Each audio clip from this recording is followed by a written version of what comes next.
धन्यवाद। आज मैं डॉक्टर अक्षयवरनाथ तिवारी इस पावन मकर संक्रांति के अवसर पर YouTube के माध्यम से संस्कृत साधना चैनल पर उपस्थित हुआ हूँ। आज मेरे वक्तव्य का विषय है तो अलंकार ही, किंतु दो अलंकारों में अंतर कैसे होता है इसे स्पष्ट करना है। यहाँ देखिएगा, व्हाइट बोर्ड पर लिखा है उपमा तथा उत्प्रेक्षा अलंकार में अंतर। उपमा का क्षेत्र अलग है तथा उत्प्रेक्षा अलंकार का भी क्षेत्र अलग है। तो अलग अलग क्षेत्रों के होने पर भी कुछ समानताएं हैं तो कुछ अंतर भी हैं। जैसे उपमा अलंकार में उपमान, उपमेय, साधारण, धर्म और वाचक पद हुआ करता है, वैसे उत्प्रेक्षा अलंकार में भी उपमान, उपमेय, साधारण, धर्म और वाचक पद प्रायः उपलब्ध हो जाया करता है। तो यहाँ पर हम इन्हीं दोनों उपमा और उत्प्रेक्षा अलंकार के अंतरों को स्पष्ट करने चल रहे हैं। ध्यान से देखने की आवश्यकता है। यहाँ हमने लिखा है एक उपमा। यह उपमा अलंकार का लक्षण यहाँ पर दिया है और यह है आचार्य मम्मट के अनुसार। आचार्य मम्मट का काव्य प्रकाश सुप्रतिष्ठित ग्रंथ है, साहित्य शास्त्र का आकर है। तो काव्य प्रकाश के दशम उल्लास में लिखा है साधर्म्यम उपमा भेदे। साधर्म्यम उपमा, उपमा क्या है? तो साधर्म्य की प्राप्ति होना ही उपमा अलंकार है, किंतु लिखा है भेदे, भिन्न होने पर, अलग अलग होने पर, कि जिस समय उपमान और उपमेय दोनों पृथक पृथक होंगे, किंतु साधर्म्य की प्रतीति होगी, वहीं पर उपमा अलंकार होगा। फिर से हमारी बात को ध्यान सुनिएगा कि जहां पर उपमान और उपमेय दोनों पृथक पृथक होंगे और साधर्म्य की प्रतीति होगी, वहीं पर उपमा अलंकार हुआ करता है। यह उपमेय और उपमान दोनों के पृथक होने की बात आचार्य मम्मट ने इसलिए किया है कि उपमान और उपमेय जब दोनों एक हो जाएंगे, पृथक पृथक नहीं होंगे, तो वहां पर अनन्वय अलंकार हो जाएगा। उस अनन्वय अलंकार के अंतर्गत उपमा अलंकार का लक्षण न चला जाए, इसके लिए आचार्य मम्मट ने साधर्म्यम उपमा भेदे बताया है। फिर दूसरा लिखा है उत्प्रेक्षा। उत्प्रेक्षा का अर्थ होता है संभावना।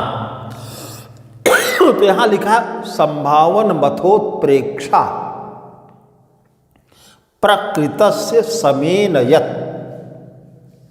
सम उपमान, सम ने सम का अर्थ यहां पर क्या होगा?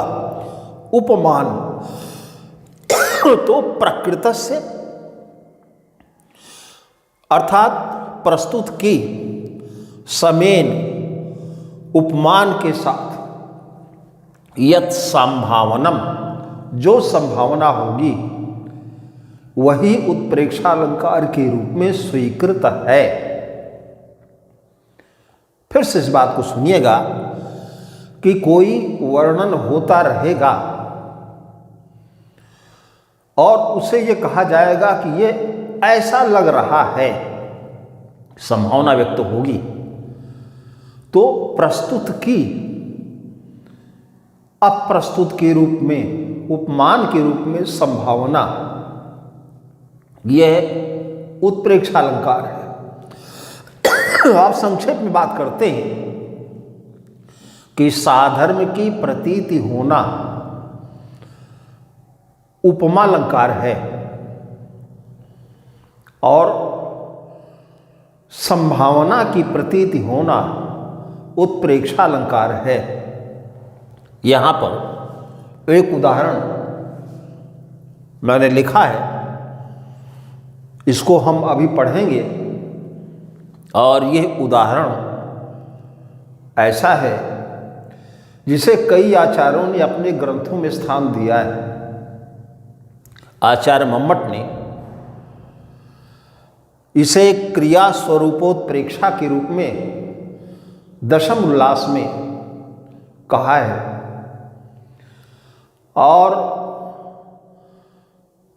शूद्रक जिन्होंने मृच्छकटिकम प्रकरण को लिखा है, उन्होंने भी अंधकार के वर्णन के संदर्भ में इस पद्य का प्रयोग किया है।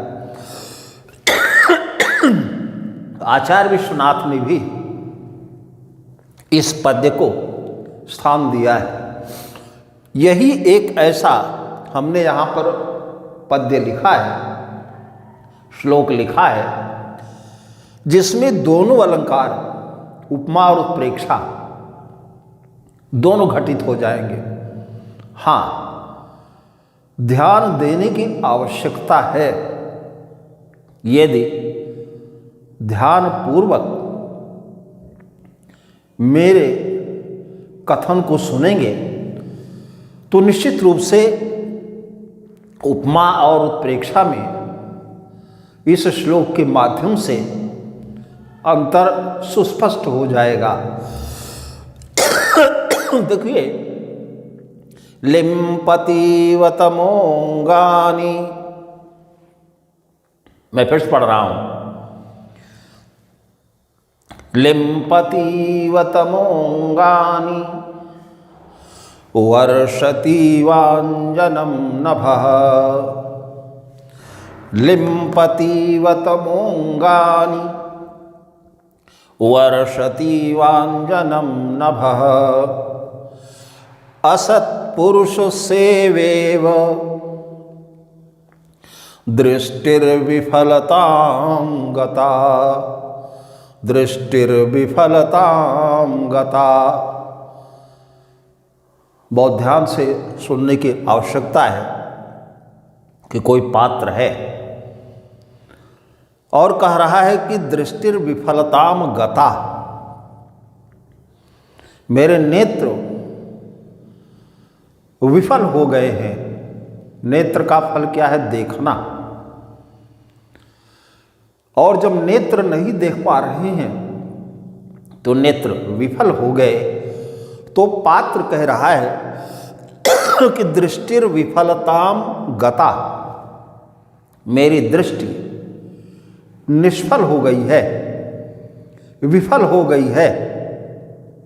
अब कैसे हो गई है?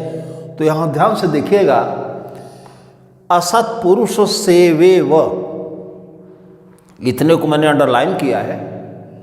और यहां पर हमने लिखा है उपमा। उपमा अभी मैंने चर्चा किया वहां होगी जहां पर उपमान और उपमेय में साधर्म की प्रतीति होगी तो मेरी दृष्टि विफल हो गई है। इसके लिए यहां पर क्या प्रयोग किया? असत पुरुष सेवेव, असत पुरुष सेवा इव, सेवाधन इव, यहां पर गुण संधि हो गई है। जैसे असत पुरुष की सेवा निष्फल जाती है, उसी प्रकार से मेरी दृष्टि विफल हो गई है।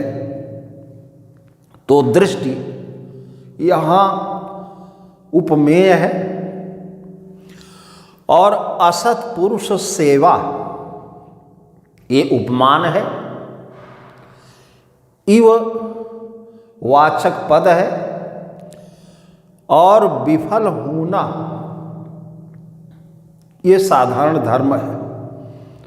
तो जब भी उपमा में उपमा के चारों अंग विद्यमान होते हैं, उपमान, उपमेय, साधारण धर्म और वाचक पद, वहां पर उपमा अलंकार हो जाया करता है। फिर से एक बार सुनिएगा, असत पुरुष सेवा यह है यहां पर उपमान और दृष्टि है उपमेय और इव है वाचक पद और विफल होना यह यहां पर है साधारण धर्म। तो इतने में तो है उपमा अलंकार। लेकिन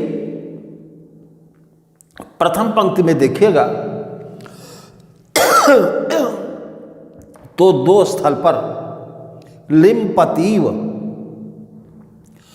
और वर्षतीव दोनों स्थल पर उत्प्रेक्षा अलंकार है। अंधकार बढ़ता जा रहा है, खूब गाढ़ा अंधकार हो गया और कोई पात्र कहता है तमह, ध्यान से देखिएगा, तमह अंगानि लिम्पति इव, तम अंधकार, अंगानि अंगों को, लिम्पति इव लीप सा रहा है। तो यहां पर अंधकार फैल रहा है और इस फैलते हुए अंधकार के लिए लीपने जैसी क्रिया का प्रयोग किया जा रहा है, क्रिया के स्वरूप का वर्णन किया जा रहा है। और वर्षतीवांजनम नभः, और आकाश अंजन की बरसात सा कर रहा है कि अंधकार गाढ़ा फैला हुआ है और आकाश और पृथ्वी ये सब एक जैसे हो गए हैं। तो कवि ने वर्णन किया है कि जैसे नभा लग रहा है कि आकाश यह अंजन की बरसात सा कर रहा है, वर्षा सा कर रहा है। तो बढ़ते हुए अंधकार का अंगों के लीपने के रूप में तथा बढ़ते हुए अंधकार का ही आकाश से काले काजल की बरसात के रूप में संभावना की गई। तो दो स्वरूपों के पृथक पृथक संभावना होने से यहां पर तो उत्प्रेक्षा अलंकार है और नीचे हमने यहां पर उपमा अलंकार दिखाया है। मुझे विश्वास है कि यदि आपने मेरी बात को ध्यान से सुना होगा तो नीचे असत पुरुष सेवा इव, असत पुरुष सेवा उपमान इव वाचक पद और दृष्टि उपमेय और विफल होना ये वाचक पद है। ये साधारण धर्म है। विफल होना ये क्या है? साधारण धर्म है। विफल हो गई है हमारी दृष्टि तो विफल होना क्या है? ये साधारण धर्म है। और फिर अंधकार जब बढ़ रहा है तो जैसे अंधकार अंगों को लीप सा रहा है, लीपना एक क्रिया है ना, लिम्पति, तो यहां उसका प्रयोग किया। और वर्षति वांजनम नभा, और आकाश अंजन की बरसात सा कर रहा है, तो आकाश से काले काजल की बरसात के रूप में संभावना हो रही है। वो भी क्रिया का एक स्वरूप है। तो दो क्रिया स्वरूपों का वर्णन अंधकार के फैलने के कारण हुआ है। प्रथम या इस पूर्वार्ध में उत्प्रेक्षालंकार और उत्तरार्ध में पूर्णोपमालंकार यहां पर प्राप्त हो रहा है। फिर से कह रहा हूं कि मेरे इस वक्तव्य को यदि आपने ध्यान से सुना होगा तो कहीं भी आपको कोई संदेह नहीं होगा। आप उत्प्रेक्षा और उपमा के अंतर को समझ गए होंगे। आगे फिर हम लोग ऐसे मिलते रहेंगे। आप सभी का बारंबार स्वागत और आप सभी को धन्यवाद।